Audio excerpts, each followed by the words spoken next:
eksperto kayo. Bakit tumaong bakit yung tinayo? Puro lang bang dati ba mga kabato? Paturong na agad sa ilang pagbayuan. Lakas mo kasi mga magkasuyan tuloy ang lalaman ng pinamong pasad na kayo at pira-pira. So masasabi ko lang This is Avatar. Unang dahilan kung bakit di kayo makadisbak, wala kayong makuhang credits. Kung sa di marunong mag-remaster ng rap, ay wala pa kayong tiga-edit. Samantalang kami araw-araw may dis yung proseso namin pinipetics. Ganyang kalakaran, rapartis ka na yan, yung galawan mo sa amin igis. Limang distrack muna bago kami mag-disbak. Baka matagal lang sumulat, binabago sa amin yung ganyan dahilan kung delay processing pa yung utak. Baka meron na kayong dis, di nyo lang malabas, di na ako dun magugulat. Tapos bigla nyo sinabi yung katangahan nyo nan halos hindi ko masukat. Mas eksperto kami, ba't kami magdilis? Gumawa ka pa ng dahilan, ulol yung totoo, di nyo kayang gawin yan, hindi nyo mapapalitan.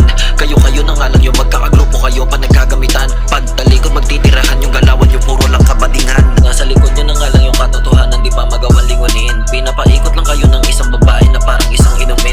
Ginawa kayong libangan at display sa may na parang isang figurin. Pinagsabay-sabay kayo ng isang babae gustong gusto nyong iyutin. ano pa karamdam na mas snitch ni snatcher? Dinurang kayo na para sa binumanser. Ang dami nyo ilusyon parang phantom lancer. Pag ako tumira siguradong martyr kita to sa malubong malagad of thunder. Kung di nyo kami kayo, huwag kayong magpakamaster. Anong pakiramdam kayo ang ina-under lahat kayo ay talo na ako naman yung Carter. Alam mo bang nadismay ako sa'yo kaya yung famay bigla ko nalang binura. Nagulat ang lahat ng mga member mo nung sila ay biglang nawala. At ang malala nyo na ginawa ay yung dis nyo na di nyo magawa-gawa na magawa. Kaya nagmumukha tuloy yung tropa nyo na wala sa ating dito magawa. Ngayon sa dis, tingnan natin kung sino ang magiging desperado. Kung lumagay ka sa laban na ako naman ang dismayado. Diskumpiyado kang manalo, hindi sisipat siya ang mga tao. Hindi mo na lang sana hiniling na maganap ang mga bagay na ganito.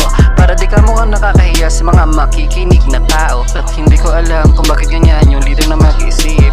Wala ka ba na pang record at need nyo pa na mag-equip? Kung sa dis ay di makatugon, sa papap na lang ay mag-quit. Pinatunayan nyo lang sa amin na kayo lang yung naiinggit. Di ba panakot ay gago yung info about sa ano nagdodokit? Sige pakita mo nga kung tunay ba talaga yan at legit. Nandidiri ako sa'yo sapagkat puta ka bakitid ka pala mag-isip. Kasi kapag hindi mo nagawa, pinatunayan mo lang na puro ka lang dito nadadaan. Paano kami maniniwala kung hindi mo yun na magawa-gawa? Kasi kapag hindi mo nagawa, pinatunayan mo lang na puro ka lang dito nadadaan. Paano kami maniniwala kung This hindi is mo yun na Avatar. magawa-gawa?